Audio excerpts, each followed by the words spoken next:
such relaxing music on a Saturday morning. Good morning and welcome to Nature Watch. Nature Watch is sponsored by Waddell's Nursery, Floral, Garden, and Bird Center at the corner of 12th Street and Millam Road. And now your host of Nature Watch, it's Gary Miller. Good morning.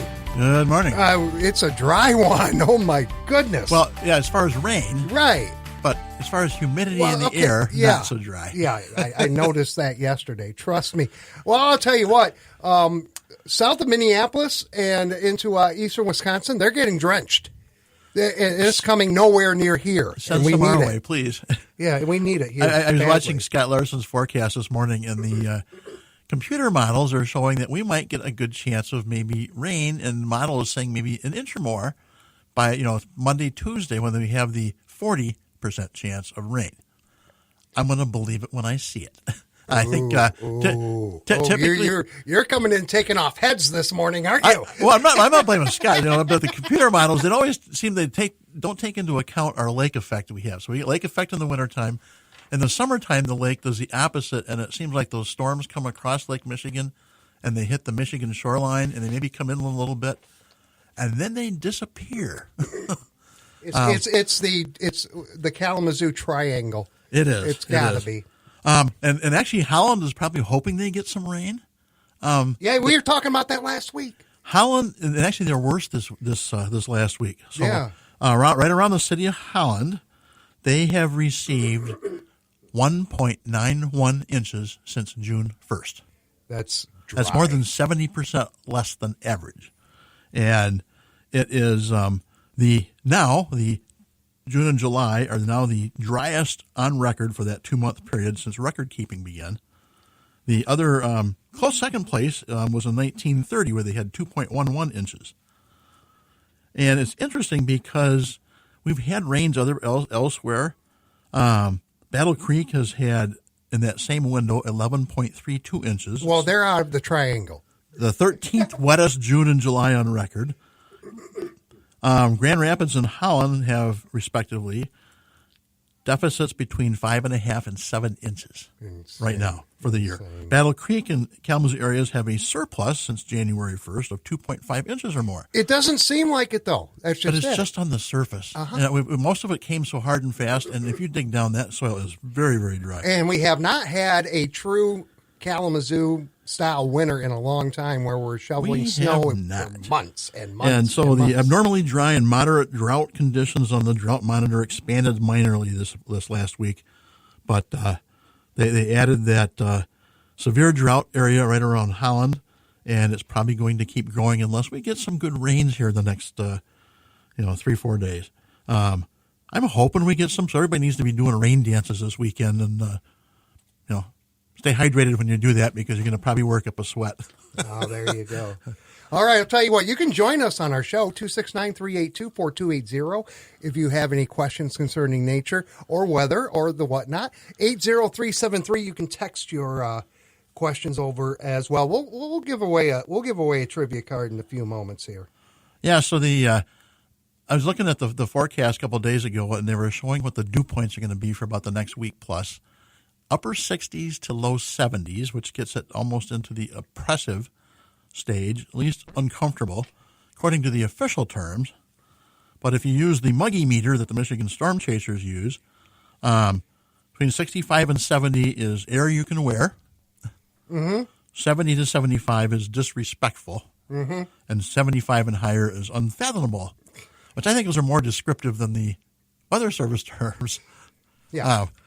It's miserable out there with that dew point so high. And when you've got dew points about 68 or 69 this morning and the temperature's like 71, 72 degrees. Okay, you're making me go to WKZO.com. Current dew point is 68. Yeah, so there you go. We have all that information for you at WKZO.com. You can look at the impressive line this building over Minneapolis and totally not coming this way. So the Michigan Storm Chasers did have their long-term 2026 winter forecast out this week. Oh, okay. And their forecast is colder than today. I'm going home. Have a good night. Drive safely, everybody. I just thought I'd share that with everybody. Of course, you did see the snow forecast for August. Yeah. Yeah, okay. Yeah. Michigan storm chasers, they're funny sometimes. So they have very very good info on there, but they also have a lot of humor. Yeah. You got to have laugh. Sometimes you just have to laugh at the weather because you can't do anything about it. Right. So I had an interesting experience this morning on the way in. I was driving by it had been a pond, very shallow pond, but it's pretty well dry now. And a blue heron decided to fly out of it and was right in front of me and was going in the same direction about windshield height. And I was getting closer and closer to it as I was braking. And luckily, it swerved to the right before I ran into it. I did not want to hit it. Those are actually some pretty big birds. And didn't want to hurt the blue heron. I think I startled him or her more than I was startled, but didn't want to hit them. And I've noticed several times this last week that we've had this, I don't know if I'd call them a murder of crows, maybe more likely a horde or a mob, maybe a parliament, but probably more a horde or mob, that have been sort of hanging around within a couple miles of my house in some of the fields, some of the hay fields after they've taken hay off. And quite a large group of them. And I'm wondering if they're trying to get together and are planning something to get back at me for my little story several weeks ago with the Massachusetts Turnpike Authority. We'll see. Time will tell. So a lot of bird activity out there. Yeah, make sure you have water out for those birds, and if you have other critters around too, if you want to have water for them, they need water just like we do, and then the plants need. So make sure you stay hydrated if you're out and about. Right. You end up drinking lots of water. That's for sure. The haze we've had luckily the air quality has improved somewhat. And was it like for 2 days? Everyone was celebrating. There are no air quality alerts in the state of Michigan. Yeah. Finally. Yeah, I know it seemed like we had a lot of those, and somebody mentioned the other day when they were in the store that they'd heard that July was one of the hottest, most humid months on record, and I didn't have a chance to actually couldn't find that, so I'm still looking for that. So if you have that, send it my way via email at naturewatch@wadells.com, or text or call us this morning. Yeah. It seemed like we didn't have many breaks in July, that's for sure. It seemed very hot and humid, and with that air quality being bad, so last Saturday night it was clear out. The temperatures were in the upper 50s. It was not much moonlight after the moon set at about 12:28. About 3 o'clock in the morning, I went out like, oh, this is perfect. No mosquitoes. I'm getting in my comfy chair, try to see some meteors. Right. And as I'm walking out, I'm looking at the sky, and I'm going, it looks pretty bright out here. I looked after I went back inside.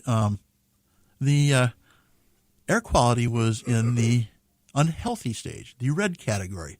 There was so much particulate matter up in the sky, it was reflecting a light.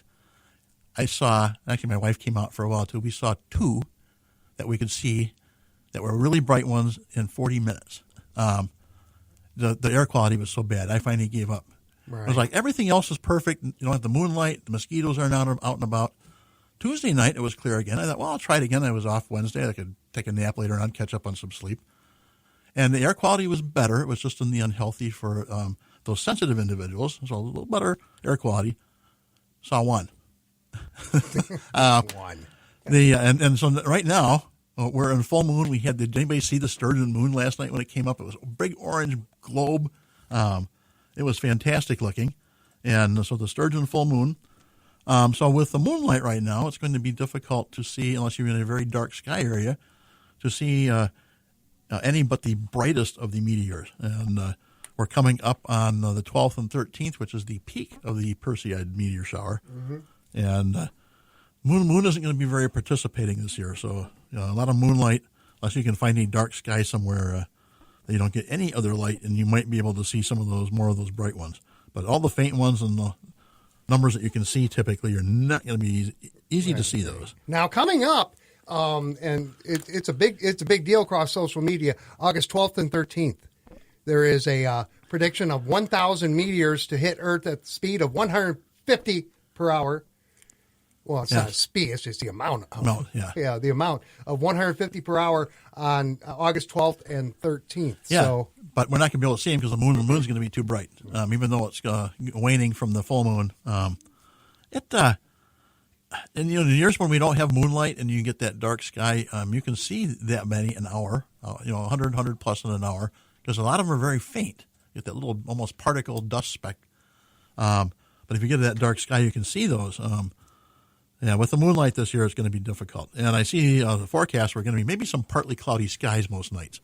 So that's not going to help either. Oh, there you go. All right, tell you what, 269-382-4280. Get ready. We are going to do a trivia question and give away a $20 Waddell's gift card. Gary, softball, baseball, bowling ball, what you got? I think it's a softball. We'll see. Okay. Your softball, my softball are always different. We'll see. Well, of course. I think it's a softball, though. So I was reading some different facts this last week. I actually had a couple possibilities, and the first one I had was pretty difficult, so I decided not to do it. I thought it was too much of a challenge. So I decided to do a little bit of a softball. So some interesting facts. We see lots of dragonflies flying all over now. Mm-hmm. So my question today is in miles per hour, how fast can dragonflies fly? Oh, okay. So, That's a Google softball. Yes, it is. 269-382-4280. There's some range in there. So first correct caller, I should say, with the correct answer will win a $20 gift card. Yeah, so miles per hour, and there's a couple of them that have a range of about the range is about 5 miles per hour. I will accept that, or the peak of the highest point. Oh. So either one, and so again, in miles per hour, how fast can dragonflies fly? There you go. I thought it was interesting because we see them all the time, and they're really neat because they hover in front of you sometimes and actually look at you in the eye. Yeah. Well, there you go. Tell you what, let's go to the phones. WKZO. Good morning. Who is this? Good morning. This is Andrea. Andrea, hi. Hi, Andrea. Hi, I called before. How are you? Oh, well, actually cool right now because we're not outside. Oh, it's so hot. I know. Well, I have an answer for you, Gary. Okay. 35 miles an hour? That is correct. Woohoo! Is it? I Googled it. See, it was a Google softball. I called Google that. softball. I called that. I know you did. I love it. Well, I thought it was interesting because, their dragonflies are known for their impressive flying abilities, and they do reach up to 35 miles per hour. They can hover, fly backward, change direction rapidly. Their 2 pairs of wings can move independently, enhancing their maneuverability. And then different species exhibit varying flight speeds, with some capable of faster bursts during hunting or evasion. So some neat fact about the dragonflies. So next time you see that dragonfly, well, see if you can see their wings. Those wings beat up to 30 beats per second. So. Well, wow. I haven't seen many this year, Gary. I don't know why, but I have a big garden. Yeah, she's right. I haven't either. Oh, I actually have seen quite a few. But I've got some wet areas near me, and they're always hunting for those other insects, and I encourage them to stick around to try to eat some mosquitoes if they can. Oh. Yeah, right. There you go. Okay, awesome. Andrea, congratulations. You've won a gift card to Waddell's. Can you hold on the line? Totally love it. Okay, I will. Okay, great. Thanks. We'll get Andrea's information on the break and be back with more Nature Watch after this on WKZO. To attract wild birds, you'll need to provide their 3 basic needs: food, water, and shelter. For eye-appealing shelter, choose from dozens of birdhouses. And Waddell's is known for their great selection of trees and evergreens that can also provide shelter for the birds. The best way to keep them close to your landscape is to give them their favorite foods. A favorite of a large variety of birds because it's rich in hulled sunflower seed is George's No Waste Blend. The best part about Waddell's exclusive No Waste Blend is that there are no hulls to clean up under the feeder. This week, both sizes of George's No Waste Blend are on sale. The 20-pound bag is now only $25.98, meaning you save $5 or save even more by taking $7 off on the 40-pound bag. You'll also find other savings on Finch's Feast birdseed, bird baths, and a huge selection of feeders, which are all 20% off. See all the great deals at Waddell's Nursery, Florist, and Garden Center, the Kalamazoo area's bird feeding headquarters.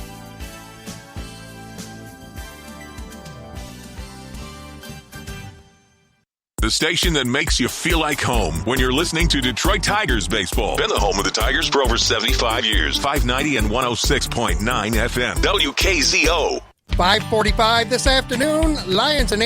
Tigers and Angels. There you go. See, football is messing me up, Gary. I'm thinking in 5 different ways. Like Dorothy, Lions and Tigers and Bears. Oh my. Thank you. Andrea from Kalamazoo, our big winner of a gift card from Waddell's. As we continue with Nature Watch, 269-382-4280, or you can text us to 80373. This is where you start talking. Yeah, I'm actually listening to the music. I was relaxing a little bit here. So we got some neat events coming up. But before I mention that, I have seen some butterflies finally this last week. They're starting to see more of them flying around. Actually seen several of the tiger and black swallowtails are flying around Waddell's and at my house. Some monarchs, red admirals, viceroys, a few red-banded hair streaks, and a couple pearl crescents, among others. So it was nice to see those big swallowtails flying around and some monarchs. The population is still down from what we've had, several years ago. So we're still in that decline of butterfly population. So if you can enhance their habitat and provide habitat for them, make sure you don't clean those leaves out too early in the spring.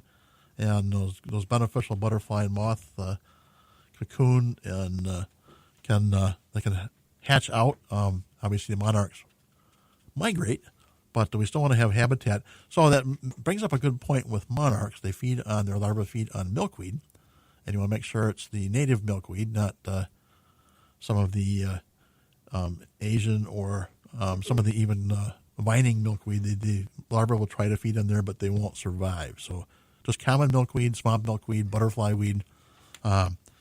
If you have, especially common milkweed, you have a patch of that, do some pruning on it now. That'll stimulate some new leaf growth, and those tender leaves are actually what the larvae like to feed on.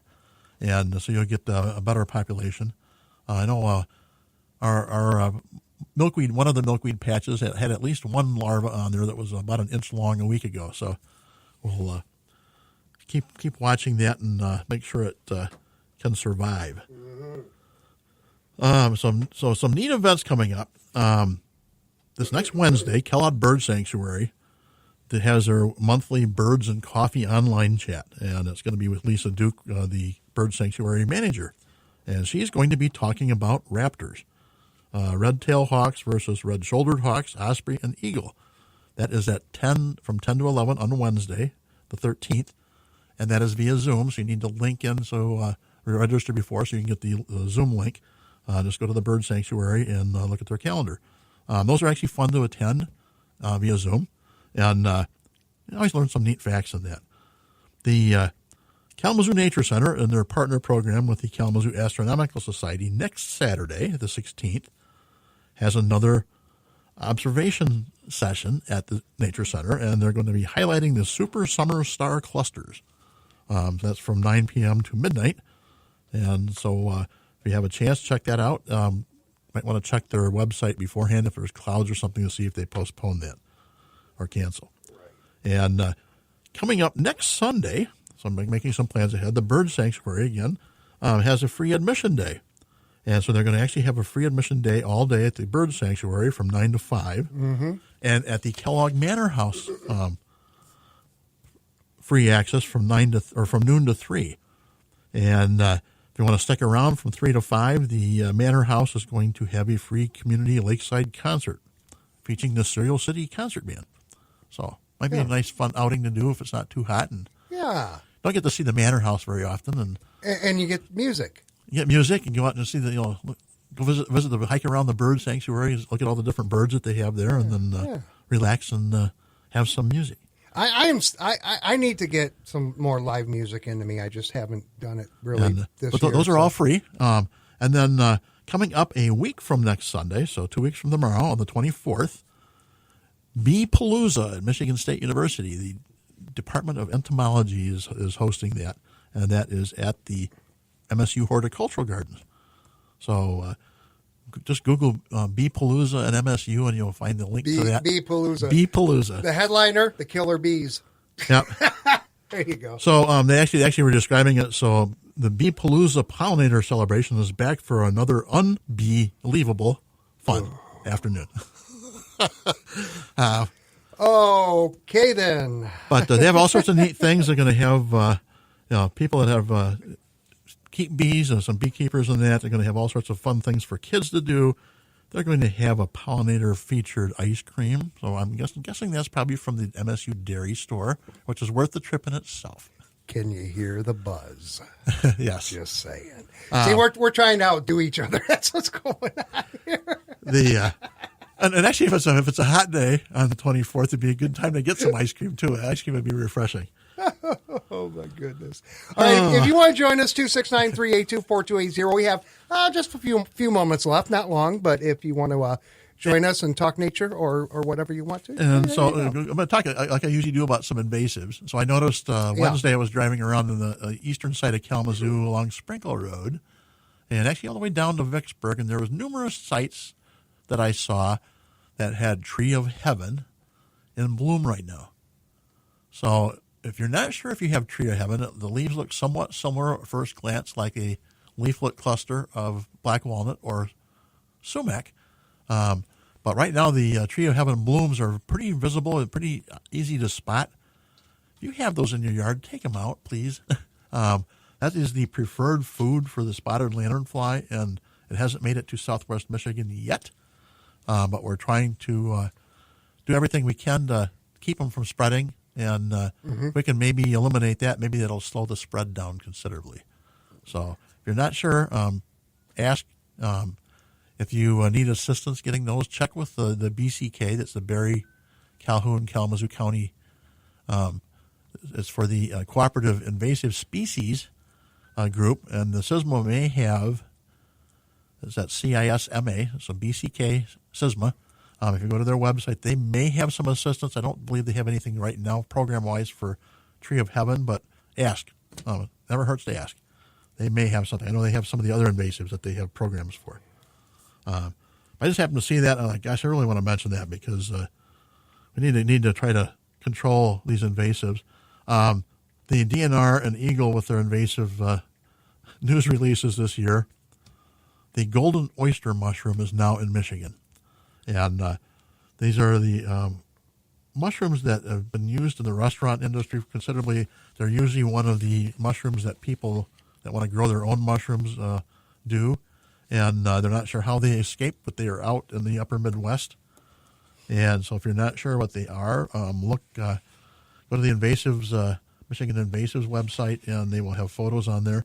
They look somewhat like chicken or hen of the woods, but they have a bright yellow color, so yellow gold color. And there's actually a good article about that. Actually, a grad student at the University of Wisconsin had done some research on that. So it brings up a point of making sure you don't release any of those pets, aquarium plants, or other species into the wild. They do affect the native species, and that's what they found with this golden oyster mushroom is that it seems to choke out a lot of the natural fungus. And my gosh, we don't want to do that. It might run a risk of affecting morels at some point, and that would be a tragedy. Right. At least I would miss them. If you're not missing them, but you know where they are, just send me an email just anonymously and tell me where I can find them next spring, and I won't share that with anybody. Okay. Just saying. Anonymously. Well, okay. The other one that they came out with this last week is now it's time to look look for signs of the invasive Asian longhorn beetle. And again, the DNR Media Newsroom had a little article. They got some photos there. There's a little more detailed article in the Michigan Invasive Species website. But now's the time to start looking for those egg masses. And this is in conjunction with the Animal and Plant Health Inspection Service with the USDA, APHIS. They have not been confirmed any place in Michigan yet. Okay. But they've been very aggressively scouting to make sure. So if you see something suspicious, you can actually report that through iNaturalist and to the Michigan Invasive Species. So if you're out and about in the heat, look for something. If you see something unusual and it doesn't look quite right, take some photos. If you see that spotted lanternfly, you know the drill. Squish it, report it. You know the drill on that. We've been pounding that into everyone's head. But if you have a chance, get out and enjoy the outdoors. Just make sure you got water with you. Yeah, exactly. And bug repellent. Yeah. And anything else? Probably something to wipe your brow once in a while because that humidity. You know it's hot when your eyelids start sweating. Mine were too. Yeah. So, but and see, maybe get lucky and get that dark sky and maybe see some meteors this next week. Yeah, there you go. And again, if you have a question during the week for Gary, naturewatch@wadells.com is the email to send whatever you want to send, and he will answer it the following week. Yes. There you go. Thank you, sir. Thank you. And thank you for listening to this edition of Nature Watch. Tune in each Saturday at 8:30 for Nature Watch, brought to you by Waddell's Nursery, Floral, Garden, and Bird Center at the corner of 12th Street and Millam Road. CBS and local news is coming up, and then his boss will be in. Andy Waddell with another edition of Over the Garden Fence. That's coming up in just a few right here on 590 and 106.9 FM WKZO.